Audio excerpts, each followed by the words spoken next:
এই কালারফুল পাটিসাপটা পিঠার পুরো রেসিপিটা আপনাদের সাথে আজকে শেয়ার করলাম। তো কিভাবে এই পিঠাটা বানাবো সেই ভিডিওটা দেখতে হলে অবশ্যই আমার পুরো ভিডিওটা দেখবেন। আর ভালো লাগলে লাইক কমেন্ট করবেন, পাশাপাশি একটা শেয়ার করে দেবেন। তো আসসালামু আলাইকুম, সবাই কেমন আছেন? আশা করছি ভালো আছেন। তো প্রথমে এখানে আমি ময়দা নিয়েছি, এগুলো কেনা ময়দা, তার সাথে একটু বাড়িরও ময়দা দিয়েছি, দিয়ে আমি কুসুম গরম দুধ এই এর ভিতর দিয়েছি, সামান্য একটু লবণও দিলাম, দিয়ে একটা পাতলা ব্যাটার তৈরি করব।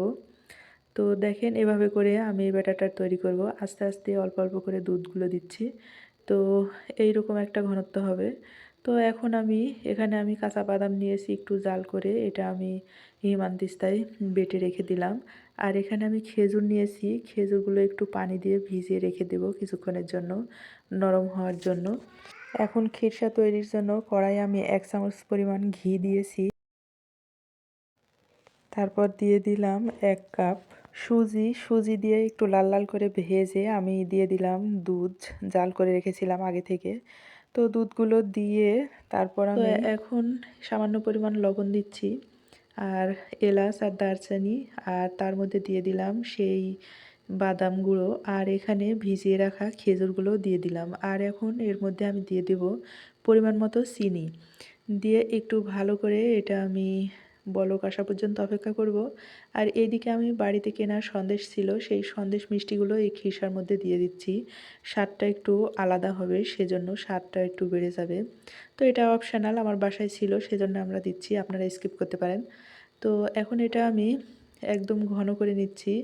আর ঠিক এই পর্যায়ে আসলে এটা আমি নামিয়ে নেব। খুব বেশি একটা ঘন করব না, যেহেতু ঠান্ডা হয়ে গেলে এটা আরও ঘন হয়ে যাবে। তো এখন খিরসাটা আমার হয়ে গেছে, এখন উঠিয়ে আলাদা পাত্রে আমি রেখে দিচ্ছি। তো এই খিরসাটা আপনারা চাইলে কুশলি পিঠার মধ্যে দিয়েও খেতে পারবেন, অনেক স্বাদ হয়।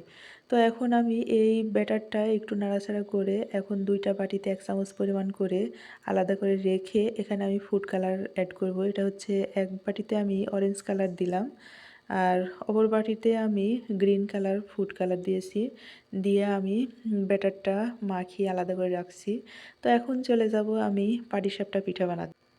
এখন আমি যেভাবে বানাচ্ছি এটা আপনারা দেখলেই বুঝতে পারবেন। তো এটা যেহেতু এভাবে দিচ্ছি, এটা সিটা রুটি যেভাবে বানাই ঠিক সেভাবে করে দিয়ে এর মধ্যে আমি আবার ব্যাটারটা দিয়ে তারপর আমি এভাবে কড়াইটা ঘুরিয়ে ঘুরিয়ে এভাবে আমি পাটিসাপটা পিঠা বানাবো। তো দেখেন এভাবে করে আমার বানানো হয়ে গেছে। এখন একটু এটা যখন কালারটা চেঞ্জ হয়ে আসবে ঠিক তখন আমি খিরসাগুলো এর উপরে দেব, ঠিক এক সাইডে এইভাবে করে দিচ্ছি। তো দিয়ে এখন এই রুটিটা মুড়িয়ে নিলেই হয়ে যাবে আমার পাটিসাপটা পিঠা। তো এভাবে করে আমি সবগুলো পাটিসাপটা বানিয়ে নিচ্ছি। তো আরেকটা ডিজাইনের একটা পাটিসাপটা দেখাই। এখানে বোতলের ভেতর আমি ব্যাটারটা ঢেলে এইভাবে করে গোল করে ঢেলে আরেকটা পাটিসাপটা পিঠার ডিজাইন বানিয়ে দেখাচ্ছি। তো এটাও অনেক ইউনিক বা ভালো লাগে এই ডিজাইনটাও। তো দেখেন এভাবে করে আমি অনেকগুলো পাটিসাপটা এভাবে বানিয়ে নিয়েছি। তো দেখতে যেমন সুন্দর হয়েছে ঠিক খেতেও অনেক স্বাদ। আর এভাবে যদি আপনারা বানাতে চান অবশ্যই আমার এই ভিডিওটা শেয়ার করে রেখে দেবেন, আর এভাবে বানাবেন, অবশ্যই ভালো লাগবে। আল্লাহ হাফেজ।